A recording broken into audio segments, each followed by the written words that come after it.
I need only, and how can I speak influency? That's it. Right, fluency. And again, like I said, fluency is a matter of comfortability. That's really what it is. So that means you need to practice more on every level. But the most important level, 50% of your practice should be thinking practice. Okay, 50% of your practice should be thinking practice. All right, that's what I do. I speak Chinese, but how can I practice Chinese where I live in the middle of Ohio? Not very easily, but I can do it because every day I just do the things I normally do. But if I'm watching TV, I can just think about it in Chinese, the same way I would if I were thinking in English. I just try to think those things in Chinese. Now, sometimes there's a thought that comes in my head in English that I don't know how to say in Chinese. And that's what I write down because that's my homework. Gotcha. Yeah, so that's how it works. When you learn how to think in a language, it's a process of discovery, linguistic discovery. Okay? Okay. Yeah, I got you. Thank you. You're welcome, and you're doing fine. And confidence is a big part of it, because if you don't believe in yourself, then you're going to feel like you can't speak, and that's a problem. Okay? So you sound good. You sound good. Thank you. Just keep working on it. Okay? I will. All right. And follow me and come back and see me again sometime, okay? Okay, thank you. Okay, take care. Bye-bye. You too. Okay, Sam, thank you for being patient, my friend. How are you? I'm well. What about you, Good. Mark? I'm pretty good. And you're in Egypt. Are you in Cairo? No, I'm from Alexandria. Alexandria. Okay, wonderful. One of the most amazing libraries of the world, the Alexandria Library. And tell me, what can I do for you today? I think you said everything I needed and didn't need it. Okay, all my appreciation to you, man. But I have one question. How many vocabulary I needed to in day, okay? Mm-hmm. How many words per day to learn? I don't think it doesn't matter how many per day. That's up to you. You know, it may be only 2, maybe 20, maybe 100. That's up to you. But you need to have a good system of learning vocabulary, Sam. So if you have a good system of learning, so for example, reading is the number one way to learn vocabulary. Read. Okay, that's number one. Number two, there's a book called a thesaurus.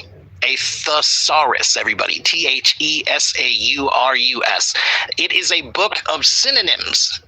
That means that it's a book that shows you all the words that are related to some words, right? So if you know the word happy, let me type it in the chat here. I'll type it for you. Okay. Okay, thesaurus.com. Go to thesaurus.com, everybody. It's a free website, and it's a thesaurus, and you can type in the word happy, and you know the word happy, right? But do you know the word jubilant? Oh? Jubilant. Do you know that word? Jubilant. No. I don't know. It means happy. It means happy. So that's a good way to learn words, right? You know the word sad. But do you know the word melancholy? No.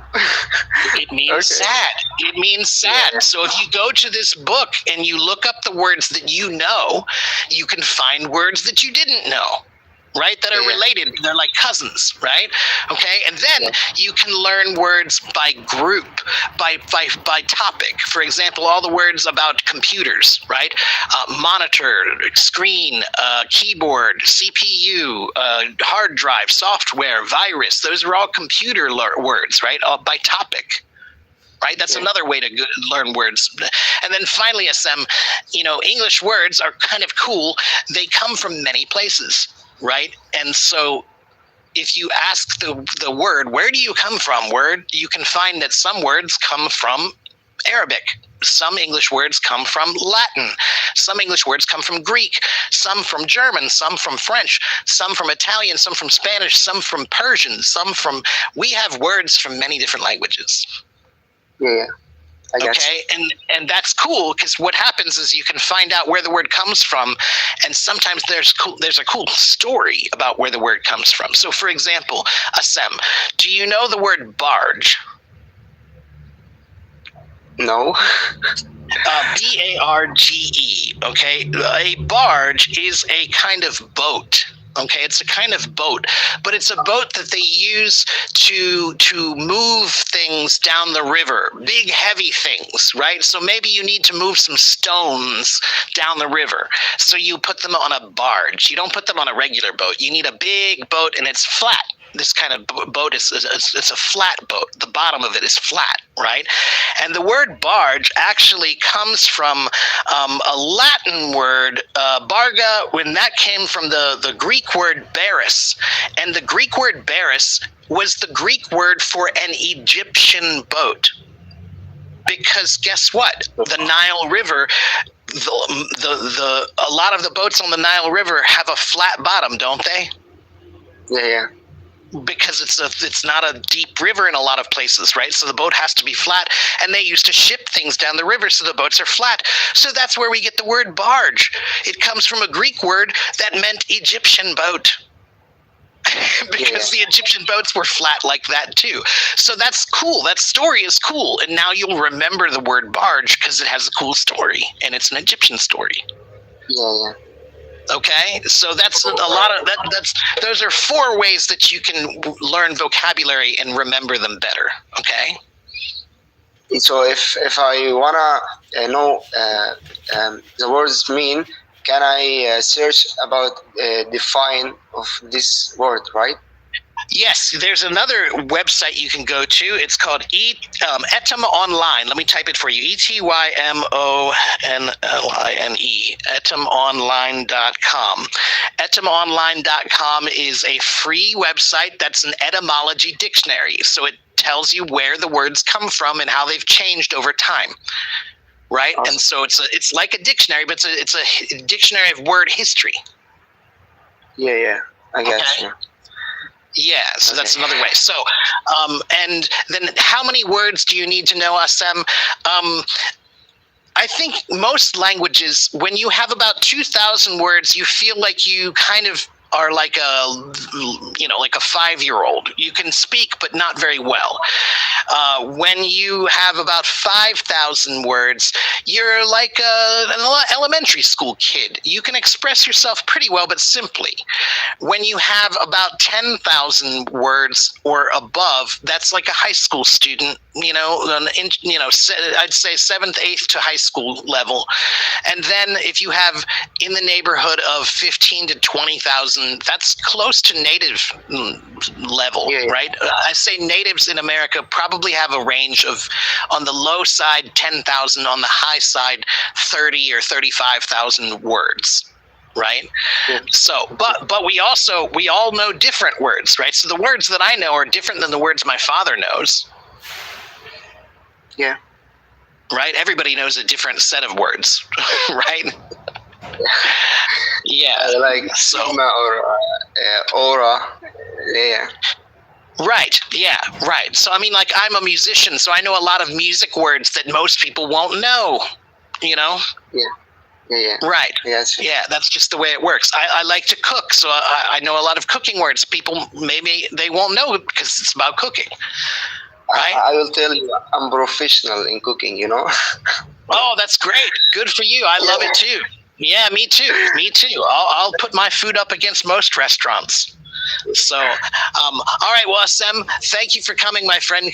Come back and see me again sometime, okay? Okay.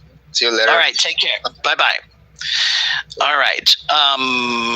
So let me get some more people up on the stage. I'm sorry it took so long, but let's get some more people up here. I'm doing the best I can to get as many people as I can. So raise your hand if you want to come up on stage. Now is the time. Okay, next we have Clock. Hello, Clock. Clock, are you there? Can you turn on your microphone?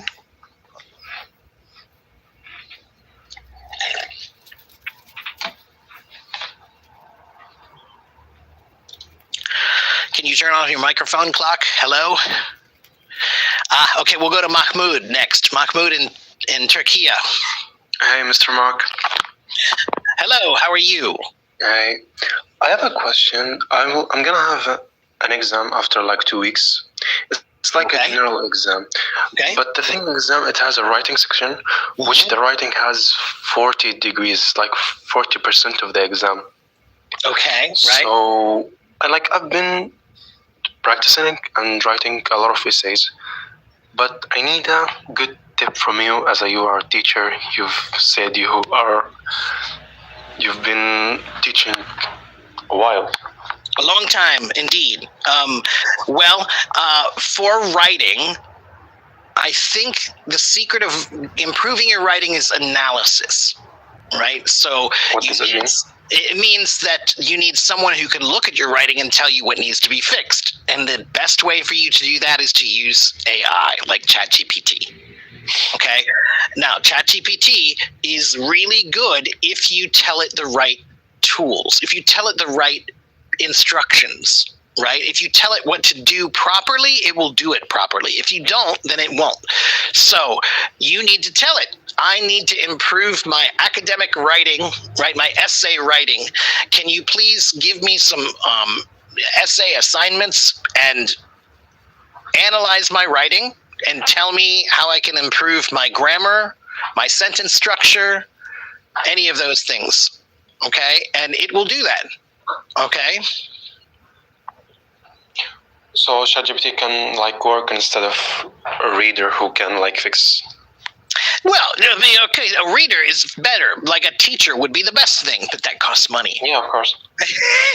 So I'm just saying that as a free tool, it's an amazing free tool. I think a teacher is a better option, of course. If you can afford one, then get one. Even one time. Sometimes you guys think you need to spend money on a teacher forever, but the truth is, I've had a lot of teachers that were just really, really brilliant, and I was able to go get one or two or a few lessons with them, and it changed me deeply. So I think that's just true if you find the right teacher. But I think a lot of you're not even looking for teachers, you're looking for a practice partner that you can pay. And that's not what you should be looking for. You should be looking for someone who can actually guide you and give you advice. But that should be somewhat of a short-term project. Most of my students study with me between, 3 months to a year, long, and then they're done. And then they take what I've given them and they go and work on it themselves. My job is to build students who can do it themselves. Yeah. So, Mahmoud, I think practice your writing every day as much as you can, right? But focus on the kind of writing that you need to do for this in particular. Right. And there is an element of grammar involved and an element of vocabulary involved in great writing. So I do think you should spend some time also with a plan that builds both of those. Works on building your vocabulary and practicing your grammar to improve your advanced grammar and advanced sentence structure, things like that. Yeah. Well, I have another question. Sorry. You can read, right? Or read to fix what I wrote or something like that, right? So I can, yeah. So I have a question. If the exam told me to write about 120 words, if I wrote, for example, 150, 200, is that make me gonna lose some scores, or it's gonna make my scores good? I don't know for sure, but probably yes, because I think Sorry, what do you mean by guess? Do you think am I gonna lose?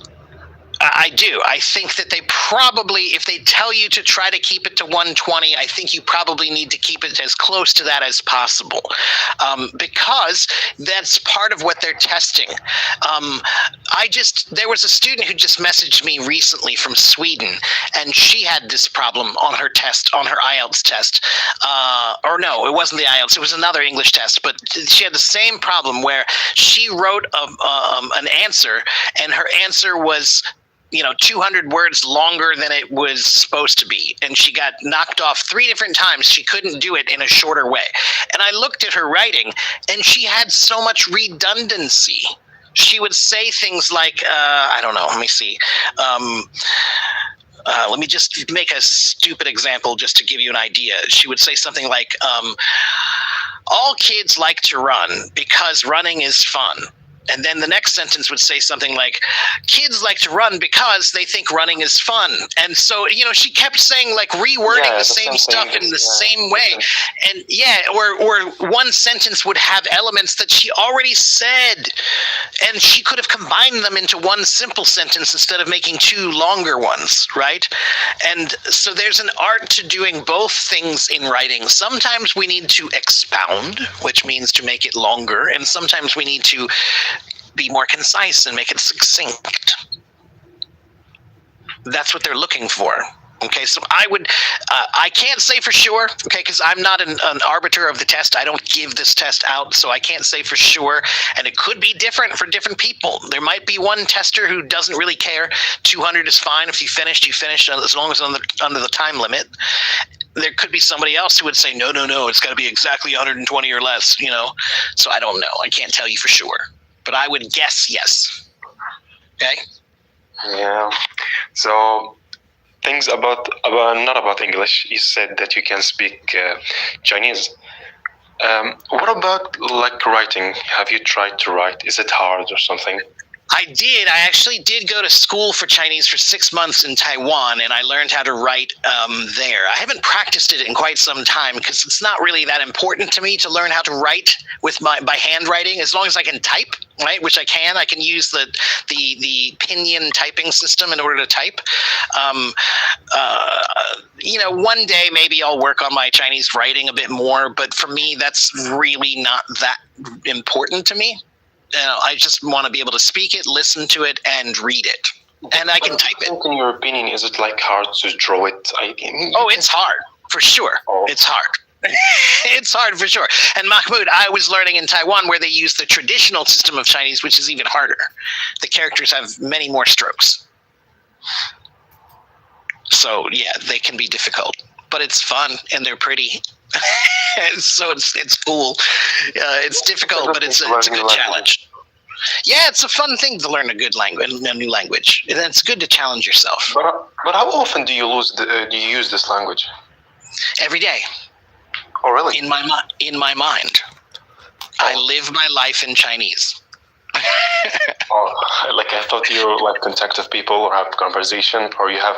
I do that too, and I have students, and I talk to them sometimes, and and I have friends. But I'm just saying that the number one way that I practice is just by doing everything I normally do in the United States, but I just live it in my mind in another language. Right? Just turn. It's like changing the language on your phone. There's a setting. You just change it. Just do that for your mind. Okay? Do you recommend it to English? Absolutely. That's the number one thing I recommend. Learn how to think in the language and practice thinking all day. That is the number one way to get good at any language. Any language. Okay? Okay. Well, all right, Mahmoud, you're welcome. I need to get to the next people here, but thank you so much for coming. And come back and see me again sometime, okay? Have a nice one.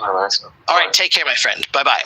All right, Anna, is it Anna Nina? Yeah, it is. Hello. Hi, Teacher Mark. And you're in China where? Beijing? Where? No, Hangzhou. Hangzhou, okay. And what can I do for you today? I heard you said you live in Chinese. I'm glad to hear that. And I live in English. That's good. That's good. See, that's how it works, right? I practice English in my mind every day, That's great. yeah, that is a good way to learn a new language. That's exactly my right. question, I have two questions actually, because I heard you said about writing. So I have a question, like writing can be two meanings maybe. I'm not sure. When I want to say I'm practicing like the calligraphy, I can say I'm practicing writing. Or when I want What happened? Oh, sorry, Anna, yeah, our connection is getting a little bit choppy here. yeah, I got a phone call. Can you hear me right now? Yeah, I can. Yeah. Okay. Go ahead. When we have an exam, we have like listening, reading, and writing, right? So when we have to write an article about something, that is also called writing. So how to know the exact meaning when you say writing?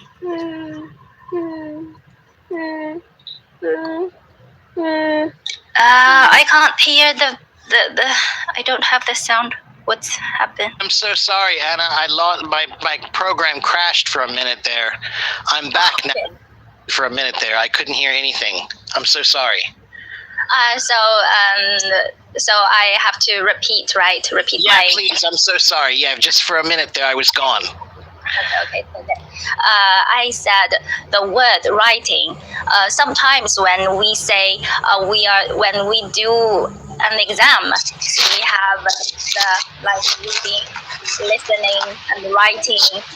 Right. So writing does have two meanings. Yeah, writing can mean practicing the actual characters or the alphabet. That can be writing. That's one form of practice of writing. And in Chinese, it's a little bit different, because in Chinese, you guys practice writing the characters far longer than we do. We practice writing alphabet letters in the first grade, second grade, and then after that, nothing. We don't practice it anymore. And then actually in English, we have a great deal of variety in what we're allowed to make our words look like, what we can write like. We have a style, right? Early on, we're allowed to create our own style. Okay. One moment. Neil, can you mute your microphone, please, Neil? Thank you. Okay, there we go. So everybody has their own writing look, right? Like when we were kids, I remember the girls, almost all the girls had this really pretty, bubbly looking writing that was so neat. And the guys, a lot of our handwriting looked terrible. It was like really bad, right? But in China, you guys are very strict about the kids learning, over and over with the characters. I know, because I had to do it. And I have students who do it, right? So in that case, there's a slight difference between language. In Chinese, you definitely could say writing has two meanings, one being calligraphy, right? And the other being actual writing, like can you write a story or can you write an article, right? That's a form of writing practice too, right? But in English, we don't usually talk too much about writing practice in that way unless you are a first grader or a second grader. Then we practice writing. Okay, so in this sentence, the writing means calligraphy, right? Well, when we're talking about this, we're talking about Chinese writing is difficult, then yes, Chinese calligraphy is difficult. That's right, yeah. And that's why I said, I just prefer myself not to spend too much time on it. If I can use pinyin and type, then I'm okay. It's not a great deal of loss if I can't write a letter in Chinese by hand. That doesn't, I'm not going to cry about it. Chinese is an extremely difficult language. And if you do learn the characters, it is a lot harder. It's a lot harder. But if you can take that part of it out and just focus on the typing and the pinyin, it's not that bad, really. Yeah, that's true. Yeah.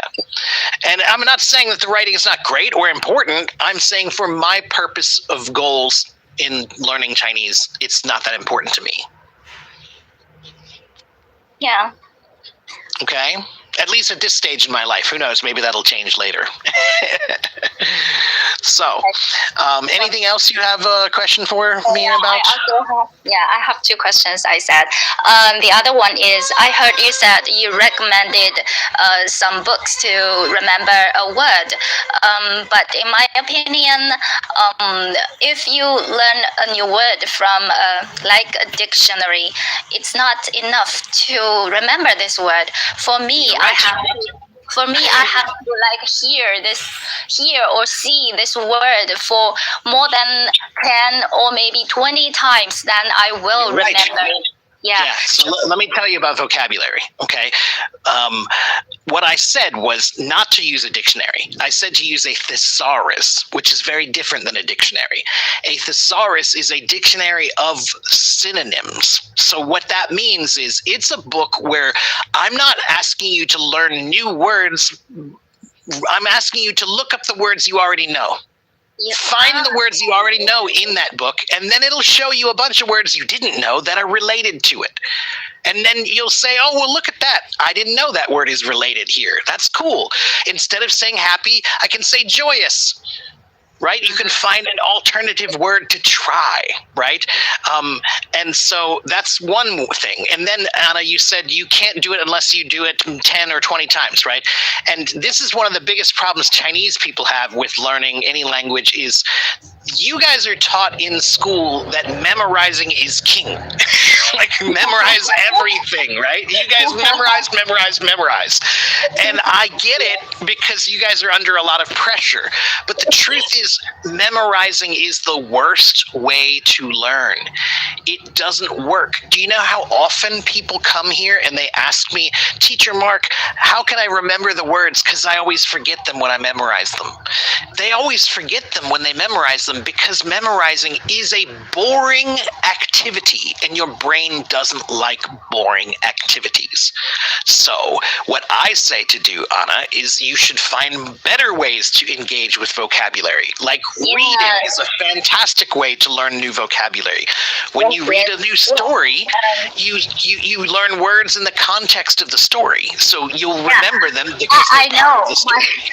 My question is actually not this. I know memorize, like reciting words, is not a good way. I remember words by reading and listening to audiobooks like that.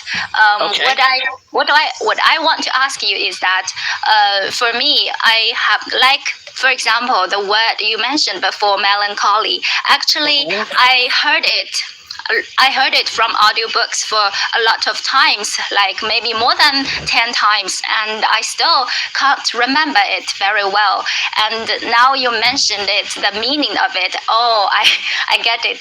And maybe next time I hear or see this word. That's right. Next time you'll remember it because you had a new experience, right? So you engaged with the language. Go ahead. My question is, you are also times for you Anna, to remember. It's getting choppy again. What happened? I had a phone call again. Sorry. You're a popular girl. My question is, for you are also learning a new language. For you, how many times need for you to remember this word? I don't do it that way. I don't count. I don't count or do it like that. When you meet a new word, like you're reading a book and you see a new word, and I believe you can't remember this word when you see it only one time. You're right. I usually can't. I usually can't. You're right. I usually can't. Yeah. So again, Anna. And then maybe next time or next time you see this word and you can remember the meaning. Okay. So my question is, like, how many times that happened that you see this word, then you can remember it naturally. I have no idea, but that's not how I learn. That's not my process of learning a word. Let me explain my process very quickly, okay? Anna, if I come to Hangzhou and I walk down the street and I see you and you see me, but we don't wave at each other, we don't smile, nothing, you're not going to remember me the next day. Okay. If I walk down the street and I wave to you and you wave to me, you might remember me for a few hours. If I walk down the street and I wave to you and I introduce myself, maybe you'll remember me for a week or two. If I walk down the street and I introduce myself and I say, hey, Anna, would you like to have some lunch with me? And we have lunch and talk for a couple of hours, you're going to remember me forever, aren't you? Yeah, that makes sense. Probably, right? So guess what? Words are just like people. If you spend more time with them, then you will remember them. So you have to find ways to engage with the words, Anna. So the reason why I can't answer your question is because I don't just figure out like, oh, well, I didn't read it enough. What I want you to think about is how many different ways can you engage with that word? And that's the word I like to use. I like to say engage with it, because that means experience it in some way. Listening to it is good. Reading it is good. Writing it is good. Finding out where does it come from is good. There are many ways to engage with that word. And what I tell you, Anna, is that the more ways that you find to engage with that word, right? So you're learning the same word, but you're learning it or using it in a different way. So 5 different ways or 10 different ways. The more ways that you have, the more likely you will remember it and be able to use it easily. Your brain is kind of like a spider web. When a spider makes a web, it makes a very powerful web because it has many, many connections, right? The webs, the strings, the strands of web are all connected to each other to make a very powerful connection, right? But if it only had one strand, that's not powerful, so it won't catch anything. So every time you find a new way to engage with the information, you're creating a more powerful web, and you're more likely to remember the word, right? And then let me give you one more trick. I'm going to give you a great tip. I don't think you heard this one earlier. If I'm walking down the street and you see me, and you've never seen me before, but I have a big, huge pink elephant hat on my head, you're going to remember me because it's weird, right? You're going to say, I saw this guy walking down the street. He had this big pink elephant hat, right? So Anna, your brain remembers weird. So when you write a sentence, write a weird sentence. Oh, Anna, we lost you again. So I was trying to say, write a weird sentence, Anna. Don't write a normal sentence, write a weird sentence, okay? So if you're talking about your new, I don't know, let me think, your new keyboard, right? And you're talking about your new computer keyboard. You could write a sentence and just say, yesterday I bought a new keyboard for my computer. Great, that's a normal sentence. Or you could say, let's see.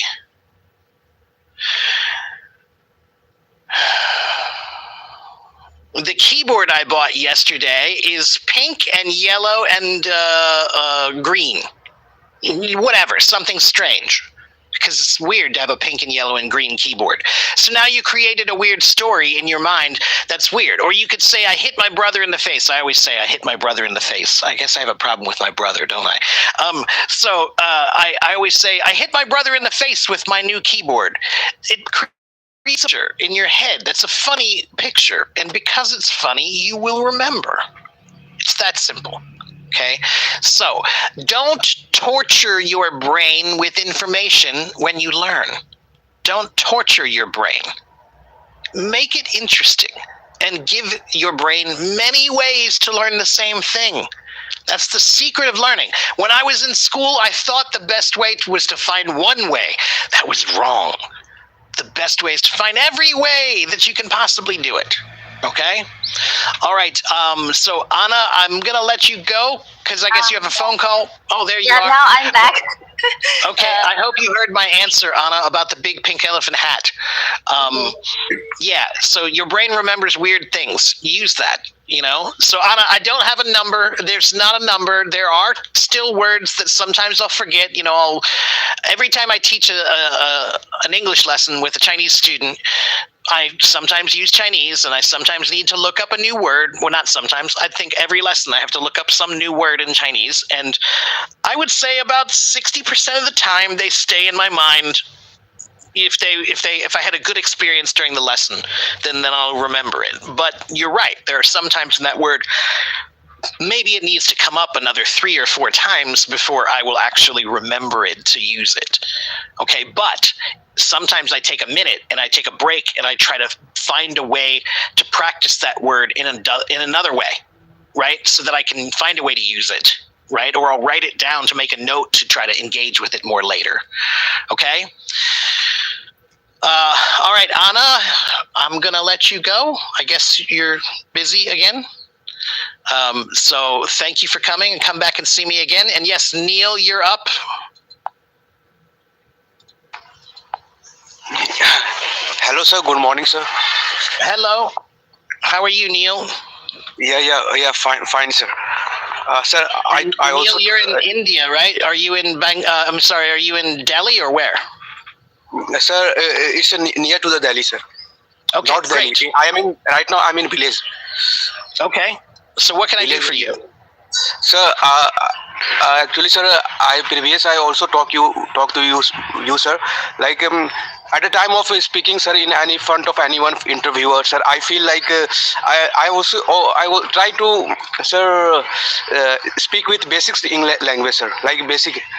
Sir, I'm not trying to speak advanced, sir. Like I know advanced, but sir, as my country people, I feeling like, sir, like I'm not totally fine, sir, for speaking. No one understand me, sir, what I telling me, sir. So please, sir, give me, sir, any basics idea to. I only speak basics language to for my country people to understand. So, Neil, first of all, I would say you sound okay, but I do think that you could just slow down, Neil. Okay, sometimes you don't need to speak quickly.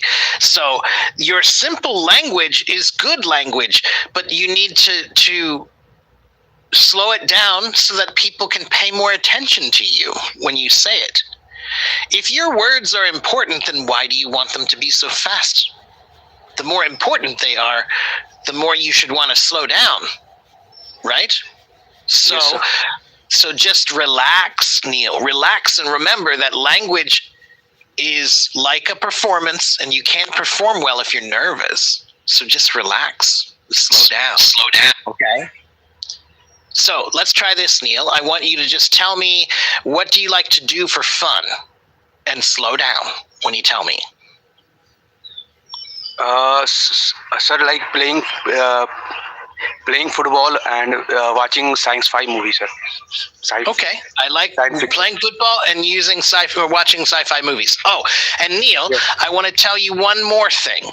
I also want you to not use the word sir too much, because when you say sir, it can be good because it shows that you're respectful, and that's good.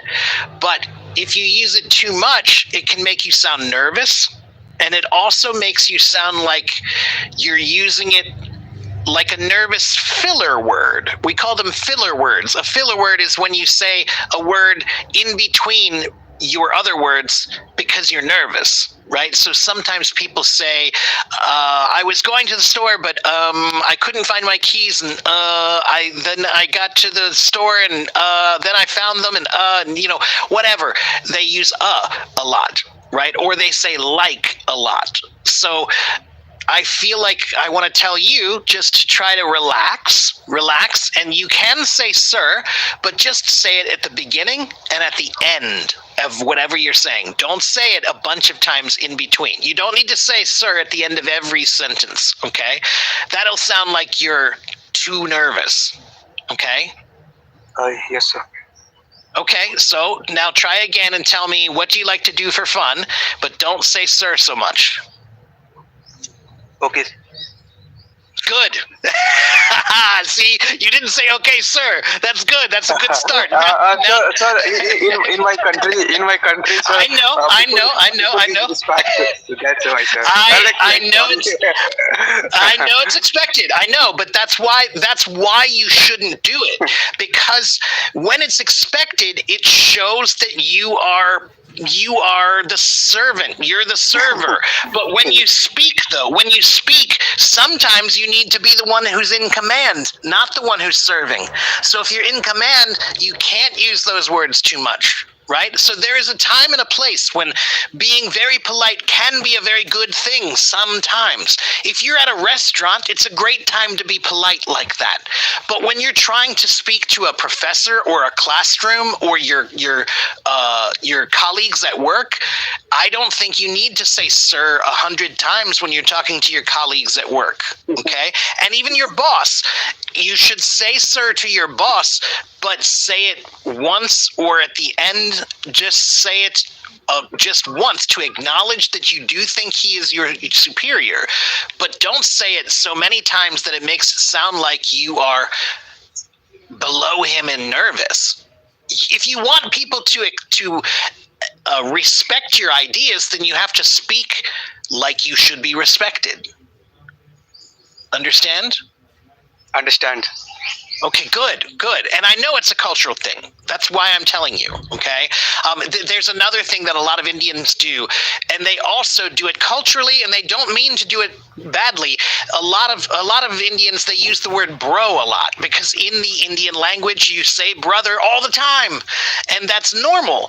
But when you say bro a lot in English, it actually doesn't sound that good. One, it kind of sounds immature, and two, it sounds like you're being too familiar with me. I don't know you yet, and you're calling me yes, bro. sir. You know, yeah. So that's why I tell many Indian people, hey, I know that you guys say bro a lot in your language, and if you are my friend, that's completely fine. But if you don't know me, then you shouldn't be using the word bro a lot. And the same thing is true with the word sir. It's good in some places to be very, very ultra polite like that, but it's also something that you should remember. It doesn't always work. There are some times when you want people to respect what you're saying, and if you want them to respect what you're saying, then you have to say it in a way that demands respect. Okay? But sir, where can I practice, sir? To talk with conversation with any people. I would say you can definitely practice with AI. Use AI if you can, right? There are many AI apps that you can talk to, right? And even your computer, you can speak to it in English using the text to type, right?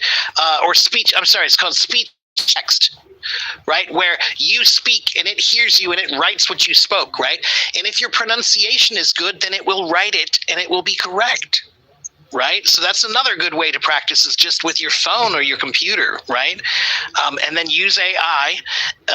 If you can't afford to get a teacher to help you, then yeah, use AI, okay? Okay. All right, Neil, and I know it's hard. It's a cultural thing, and I don't.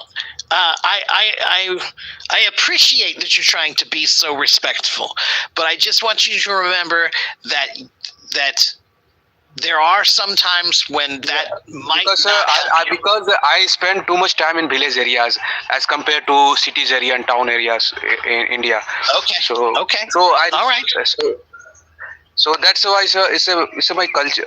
But sir, I understand. You give me a feedback. That's a good for me, sir. I'm also right, working that's for. Good. You can remember it now. You can think about it a little bit more now, and try to remember that there are some times when you can try to turn that off. Okay. Okay. All right, my friend. Well, good luck to you, Neil, and come back and see me again sometime. Okay. Okay. Thank you. All right. Thank you. Take care. Bye, my friend. Okay, let's see. Where am I at with my recording? Hold on, guys. Did my recording stop? What happened? I think my recording stopped. It did. Oh, well. Oh, that's a bummer. Oh, well. Okay, I have time for just a few more people, and then I need to go. So let's try Andy, and let's see, TT, and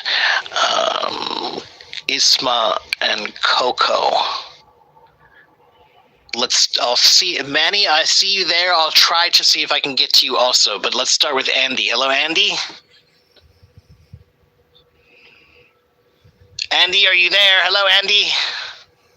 新年快乐.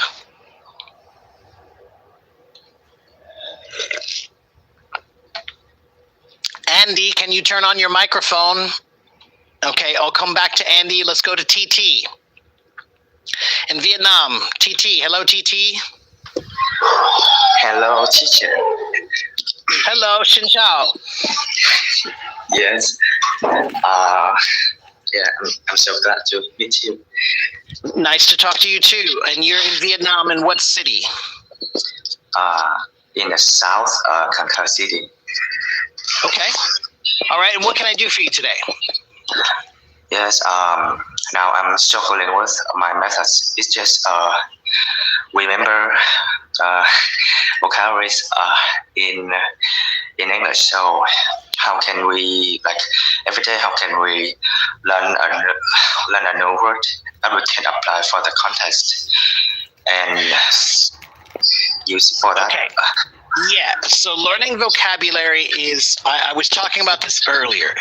If you want to learn vocabulary, you need to have many ways to learn vocabulary, not just one. Okay, so reading is a great way to learn vocabulary. Read. That's the number one best way to learn vocabulary, is to read. Okay, read books, read articles, read novels, read newspapers, read online stuff, read, movie reviews, TV reviews, restaurant reviews, read about history and culture and science and travel. Read as much as you possibly can. Okay.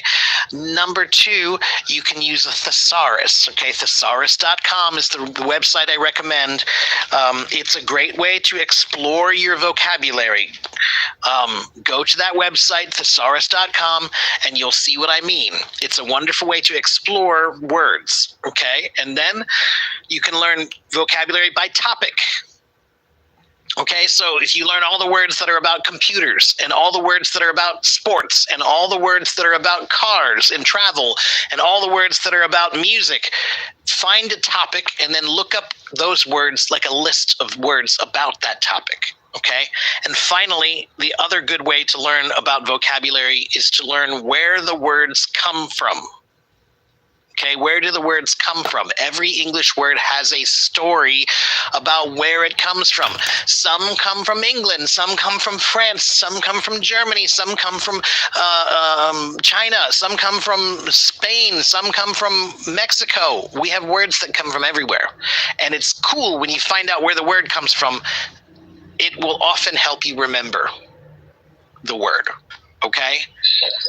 Yes, I remember your words. So, and the second, so how can we arrange 4 types and use that correctly when we say in the context? Can you repeat that question for me one more time? How can you what? 4 types is noun, adjective, adverb, and verb. Oh, right. Okay. And then what was your question about the 4 types of words?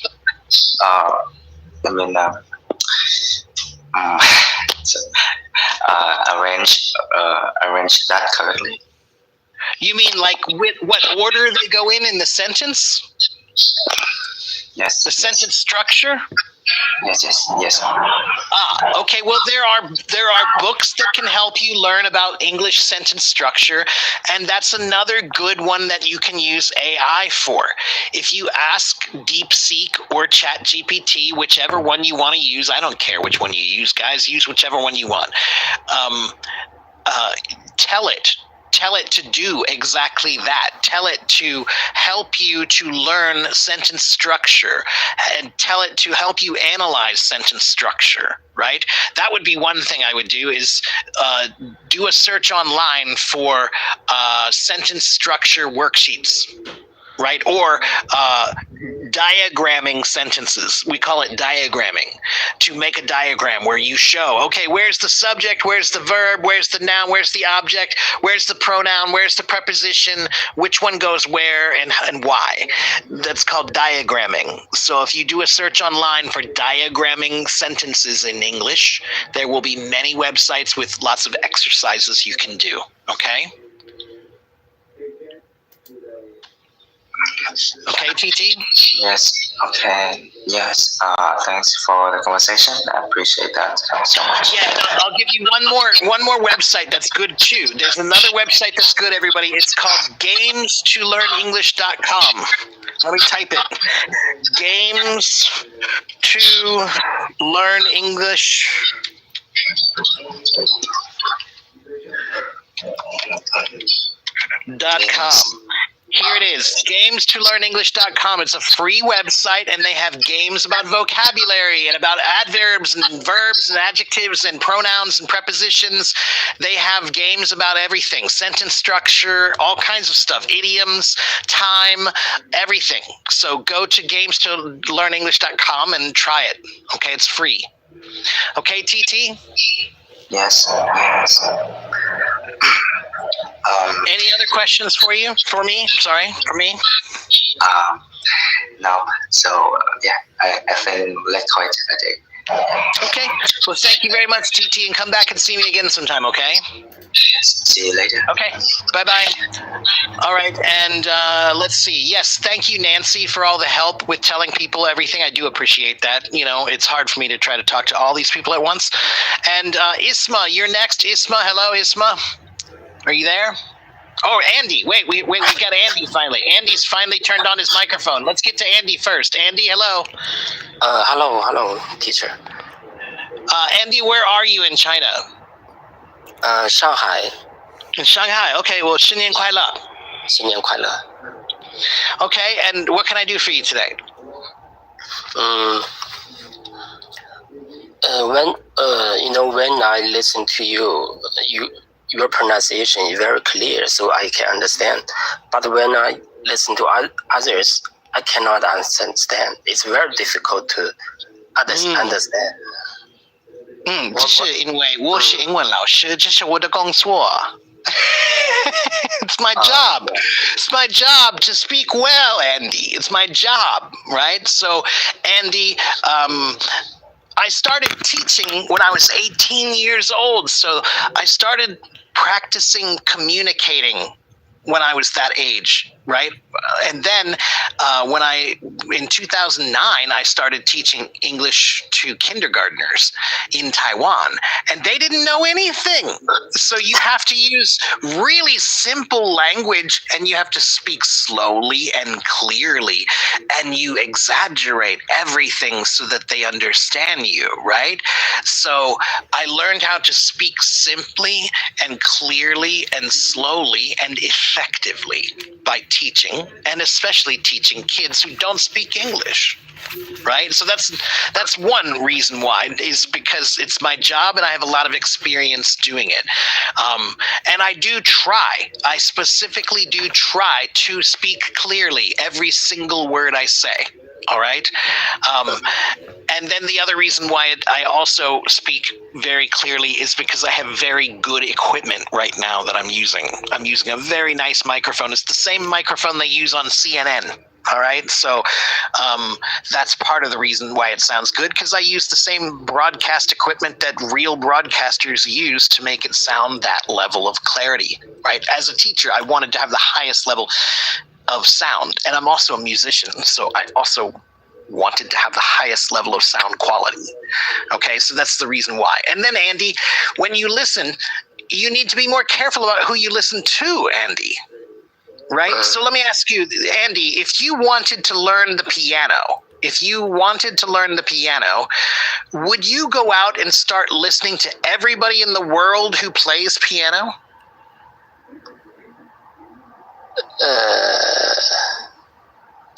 So maybe your neighbor plays piano, but she's not very good. So should you go listen to her? She's not good. Is it going to benefit you to listen to somebody if they're not good? No. Right. So you shouldn't listen to your neighbor who's not very good at what she does. You should find somebody who's really good and listen to them, right? That's what a piano teacher will tell you. They will say you should find the best and listen to them as your models. So Andy, when you go on YouTube, don't listen to just anybody. Listen to the best. Oh.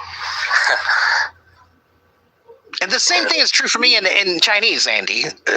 很多人如果他们跟我说话，我听不懂他们说什么，因为有时候他们有一个奇怪的口音，还是他们用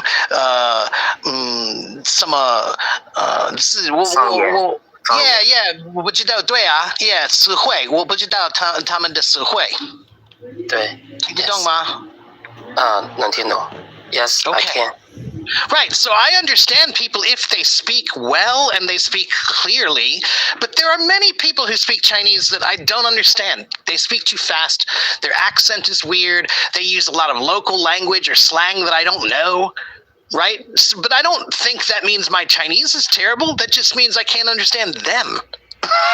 Okay, but there are how many Chinese people? Billions of them. I just need to find the ones who I can understand.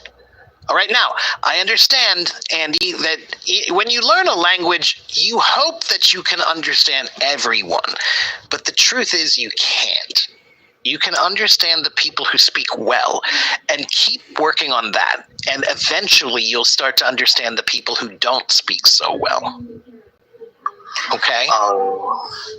Yeah, so, but don't make it harder on yourself by listening to people who don't speak well already, right? Like if you start by listening to somebody who's not a good speaker, you're making it harder on yourself.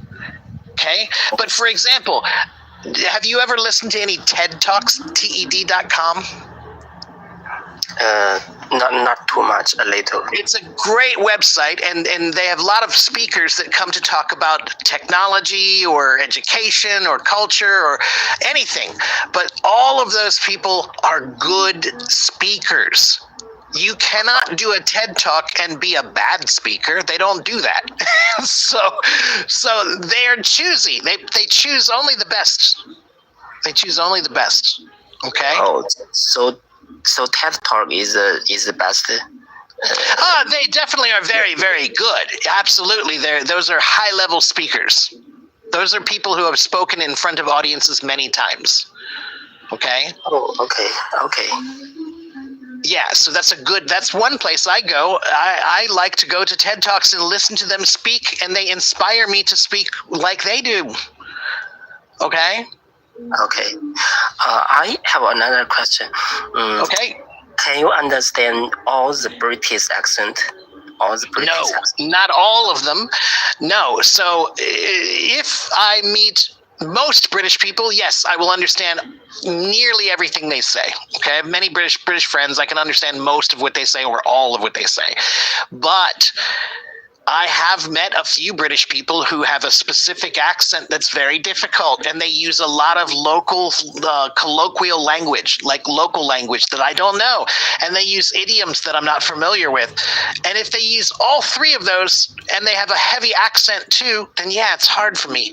Andy, I was just recently in Spain, and when I was in Spain, I was going to a museum, and there was a guy behind me from Scotland. Okay, and he was talking to me, and it was hard. It was really hard for me. He's from Scotland. He's speaking English, but it's Scottish English, and it has it's a heavy, heavy accent, a lot of slang, a lot of idioms. It was really interesting for me. It was a big challenge, and I'm a native speaker, but yeah, sometimes it's hard. It just depends on who's speaking. And there are many accents, right? In America, we have many accents. In England, they have many accents. Okay? Okay. Even native speaker. Yeah, even native speakers. Sometimes. Yeah, sometimes. It depends on who you're talking to, but yes, some of them make it harder for you depending on how they speak, right? So, Okay. Andy, you're doing pretty well. Just keep practicing every day, okay? Okay. Thank you. All right. Thank you. You're welcome. Take care, Andy. And Isma, you're finally up. Thank you so much for being patient. It's your turn, Isma.